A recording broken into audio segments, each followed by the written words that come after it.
how to use 方がいい had better. 喋った方がいいわよ. So here we have this cool piece of language, 方がいい, to express that it would be better if you did a certain action. You may sometimes see this being translated as a should. Just be careful with that, as this is very much a soft suggestion that it would be better if you did a certain action rather than a very strong you should. That would be like surubeki. But 方がいい is more that it would be better if you did. 方 is like direction or way, and then い is good. So if you did it in this way, it would be good. And so you use it at the end of a sentence to give advice to do a certain action or a soft suggestion. And so to use this piece of language, it needs to follow the past tense form of a verb. So not 食べる方がいい, it's 食べた方がいい. It would be better if you ate. 野菜を食べた方がいいんだけど. And it can also be used with the ない form of verbs. So 見ない方がいい, it would be better if you didn't see. 俺も連れてってよ. ダメよ。見ない方がいい.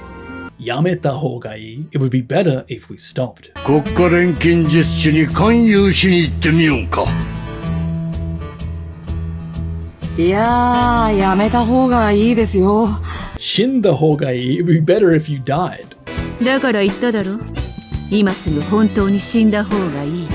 And so we can see this is a useful piece of language to give a suggestion to do an action. It's kind of a soft suggestion. It's not very strong. So like here, it would be better if you wrote a letter reply. He's not necessarily saying that you must write a letter or that you should, but he is giving advice. So it is kind of similar to should, but not as strong. You had better write a reply. まあ、手紙の返事は書いた方がいいぞ。断るんでもな。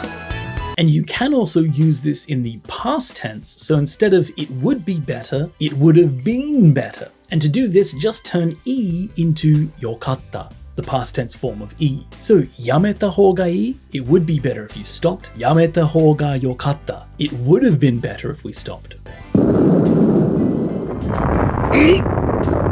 やっぱりやめた方が良かった。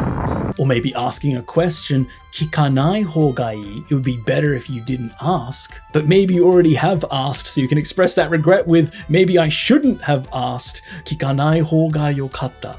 Maybe you shouldn't have asked. 話が長くなっちゃうかな? 聞かない方が良かったかな? So, 方がいい, used with the past form of a verb or the negative form of a verb, is used to express that it would be better if you did something, or it would be better if you didn't do something. 食べた方がいい, it would be better if you ate. 食べない方がいい, it'd be better if you didn't eat. And you can express regret like you should not have done something by changing E to よかった. 食べた方が良かった. It would have been better if I did eat. Or 食べない方が良かった. I should not have eaten. So hopefully you guys are a little bit more familiar with how to use 方がいい to express that it would be better if you do an action and give a kind of soft suggestion that someone does something. Thanks so much guys for watching. If you like this video, make sure to leave a like and a comment. And if you really love this channel, then consider joining us on the Game Gengo Discord community, either directly through the website or through Patreon. Thanks so much guys for watching. I hope you're enjoying learning Japanese. And as always, I'll see you again in the next video. See you guys.